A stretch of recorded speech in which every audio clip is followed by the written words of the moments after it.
Selamat berjumpa kembali dalam layanan audio sahabat. Perjalanan hari ini adalah hari Jumat 2 Mei 2025. Tema renungan saat teduh kita, kasih yang tidak pura-pura. Firman Tuhan terambil dalam Roma 12 ayat 9 sampai dengan ke-10. Hendaklah kasih itu jangan pura-pura. Jauhilah yang jahat dan lakukanlah yang baik. Hendaklah kamu saling mengasihi sebagai saudara dan saling mendahului dalam memberi hormat.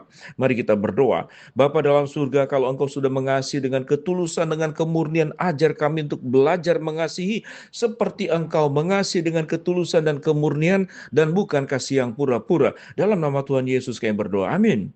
Shalom sahabat seperjalanan yang dikasihi Tuhan, kasih itu tidak pura-pura. Ayat 9 dikatakan hendaklah kasih itu jangan pura-pura. Jauhilah yang jahat dan lakukan yang baik. Kalau kita melihat kaitannya antara kasih yang pura-pura, rupanya kasih yang pura-pura masuk dalam kategori sebuah kejahatan.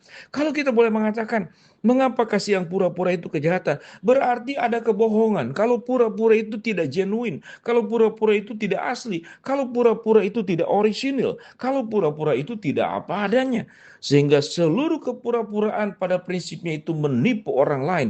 Pura-pura itu juga bisa menyebab orang lain. Tatkala orang lain percaya kepada kita, namun dalam proses waktu kemudian ternyata kita bukanlah orang yang bisa dipercayai. Mengapa kita tidak bisa menjadi orang yang dipercayai? Karena hidup kita dalam kondisi yang pura-pura.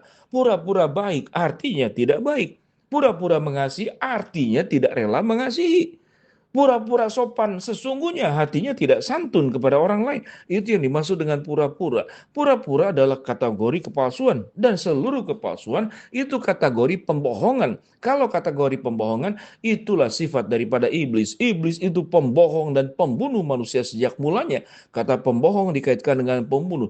Seluruh kebohongan itu bisa membunuh orang lain. Contohnya apa? Mungkin tidak membunuh dalam arti kematian fisik. Orang yang telah percaya kepada kita, sementara kita baiknya pura-pura. Lama-lama orang tidak percaya, kita sedang membunuh kepercayaan orang lain kepada diri kita masing-masing. Sahabat seperjalanan, mari kita telisik lebih dalam lagi. Kenapa kasih tidak pura-pura? Hendaklah kasih jangan pura-pura, jauhilah yang jahat dan lakukannya yang baik. Kalau lakukan yang baik artinya kasih jangan pura-pura. Kalau memang kita tidak siap jujur katakan apa yang ada di hatimu satu, ungkapkan itu satu. Apa yang ada di hati dan pikiranmu itu warnanya biru, maka engkau ungkapkan biru. Jangan berpura-pura. Ayat 10 mengatakan, hendaklah kamu saling mengasihi sebagai saudara yang saling mendahului dalam memberi hormat. Apa yang dikatakan pada ayat yang ke-10? Hendaklah engkau mengasihi sebagai saudara. Arti kata saudara itu seperti keluarga sendiri. Tetapi makna yang lebih dalam daripada ayat yang 10 yang dikatakan saudara itu seperti engkau mengasihi, memperlakukan dirimu sendiri. Itu arti yang lebih dalam daripada ayat yang ke-10. Yang dikatakan hendaklah kamu saling mengasihi sebagai saudara, tetapi artinya hendaklah kamu mengasihi sebagaimana kamu ingin dikasihi oleh orang lain, engkau harus melakukan juga perkara yang sama kepada orang lain. Sahabat seperjalanan, mengapa orang bisa mengasihi pura-pura? Pertama, karena dia tidak ingin disebut sebagai orang yang jahat dan dia berjuang untuk menjadi seperti orang baik. Dia akan menjadi orang yang hidup dalam kepura-puraan. Maka orang akan menilai kita sebagai orang baik bukan karena kita pura-pura baik. Pura-pura baik tidak akan menjadikan kita menjadi orang yang baik. Bahkan akan menjadi orang yang jahat karena kita sedang menipu. Kalau kita memang tidak siap untuk berbuat baik atau kesanggupan kita hanya melakukan katakanlah satu tindakan kecil kebaikan, lakukan itu seperti yang kita lakukan. Tidak perlu memaksakan diri. Banyak sekali sahabat seperjalanan saya mempelajari tentang tingkah laku orang kaya. Orang kaya tatkala makan di restoran mewah, mahal, mereka saling berebut ingin membayar satu dengan yang lain. Karena mereka semua adalah kumpulan orang kaya. Tetapi tatkala kita melihat bagaimana orang-orang miskin itu makan di satu tempat, mereka kenal satu dengan lain. Mereka kenal satu dengan yang lain. Mereka saling menunggu dibayarkan. Siapa yang bayar duluan? Diam-diaman. Artinya kita melihat bahwa orang kaya itu tidak ingin disebut sebagai orang yang kemudian pelit. Tetapi mereka berbuat baik, berbagi kepada yang sesama orang kaya. Apa artinya? Kenapa? Karena ingin dianggap sebagai orang baik. Tetapi lupa bahwa kasih itu adalah diberikan kepada mereka yang membutuhkan. Bukan kita saling mengasihi, saling memberi mereka yang sudah berkelimpahan. Apa arti semuanya itu? Kasih itu seringkali tunjukkan justru seperti yang firman Tuhan katakan. Bahwa Allah datang ke dalam dunia di dalam diri Kristus dari atas turun ke bawah. Kasih itu dari atas turun ke bawah. Kasih itu tatkala kita yang punya kesanggupan menolong yang tidak sanggup. Tatkala kita yang memiliki makanan menolong mereka yang kelaparan. Tatkala kita yang punya pakaian lebih banyak menolong mereka yang tidak punya pakaian.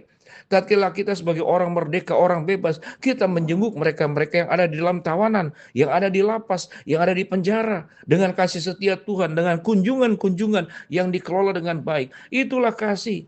Kasih yang benar adalah kasih yang turun dari ketinggian turun ke bawah. Kasih yang pura-pura adalah kasih yang berjuang supaya saya terlihat sebagai orang baik padahal tidak. Atau kasih yang pura-pura juga jangan-jangan punya niat jahat untuk menyembah orang tersebut. Kita berbuat baik, tapi di belakangnya adalah sebetulnya tujuan-tujuan dan niat-niatan buruk dan niat-niatan jahat. Biar kita belajar daripada Kristus. Kristus bukanlah kasih yang pura-pura, tapi Kristus adalah pribadi yang mengasihi secara seutuhnya. Tidak hanya memberikan yang dia punya, sampai nyawanya pun diberikan untuk setiap kita masing-masing, mati untuk kita. Tidak ada kasih yang lebih besar daripada kasih seseorang yang mau memberikan nyawanya untuk sahabat-sahabatnya. Bagi Kristus kematian adalah persembahan. Bagi Kristus kemiskinan adalah persembahan yang diberikan untuk kemuliaan Allah Bapa. Bagi Kristus jalan-jalan sulit, problem, via dolorosa, bahkan salib itu juga adalah sebuah persembahan yang diberikan oleh Kristus untuk kemuliaan Bapa, tentu juga untuk kemuliaan dirinya sendiri karena dia adalah bagian daripada pribadi Allah Tritunggal. Lalu apa yang kita lakukan? Apakah kita siap menjadi pribadi yang siap mengikuti teladan daripada kasih Kristus? Yaitu dari ketinggian turun ke bawah, dari kelebihan berbagi kepada yang kekurangan, dari yang kita kuat menolong yang lemah, anak muda membantu orang tua, dari yang cerdas membantu mereka yang kurang cerdas. Itulah kasih, berangkat dari ketinggian turun ke bawah. Kalau kasih pura-pura, dia sesungguhnya tidak baik, tapi berusaha berjuang menaikkan diri seakan-akan menjadi pribadi yang baik, pribadi yang hebat, pribadi yang luar biasa. Sesungguhnya kesombonganlah yang sedang diperjuangkan. Bila sahabat seperjalanan, jangan sampai kita terjebak ke dalam sebuah kehidupan yang kasih yang pura-pura. Tapi kita menjadi masuk dalam satu kategori orang-orang percaya yang kasihnya itu turun dari ketinggian, turun ke bawah, bukan dari bawah berjuang supaya naik ke atas dengan cara pura-pura mengasihi. Belajar hidup punya integritas, belajar hidup penuh dengan kejujuran, belajarlah hidup apa adanya. Tidak ada yang ditutup-tutupi, tapi bukan berarti telanjang semua dijelaskan. Perlu hikmat bijaksana juga, tetapi jangan menipu orang lain dengan kasih yang pura-pura. Apalagi kemudian memberikan sebuah keyakinan kita seakan-akan orang setia, kita seakan-akan orang baik, padahal kita adalah pengkhianat di belakang semuanya itu. Berhentilah punya kasih yang pura-pura, tapi berjuanglah untuk memiliki kasih sebagaimana kasih Allah yang dari ketinggian turun ke bawah, datang ke dalam dunia, mengosongkan dirinya, mengambil rupa seorang hamba, dan sampai mati taat di kayu salib untuk menebus kita, sehingga kita menjadi pribadi yang diselamatkan oleh Tuhan, diberi hidup kekal, menjadi pribadi yang berkemenangan, dan Tuhan sediakan mahkota kehidupan suatu hari kelak nanti. Mari kita bersyukur kepada Allah untuk kasih setia Tuhan, dan kita berjuang untuk tidak hidup dalam kasih yang pura-pura. Mari kita berdoa. Bapa dalam surga, terima kasih buat kebenaran firman Allah yang kami pelajari. Hamba-Mu berdoa buat sahabat seperjalanan yang sakit, Tuhan jamah sembuhkan. Sahabat seperjalanan yang sedang menghadapi masalah, Tuhan bukakan jalan. Sahabat seperjalanan yang sedang berdoa mengharapkan sesuatu, Tuhan kabulkan dengan cara dan waktu Tuhan yang terbaik. Di dalam nama Tuhan Yesus kami berdoa. Amin. Shalom sahabat seperjalanan, Tuhan memberkati kita semua.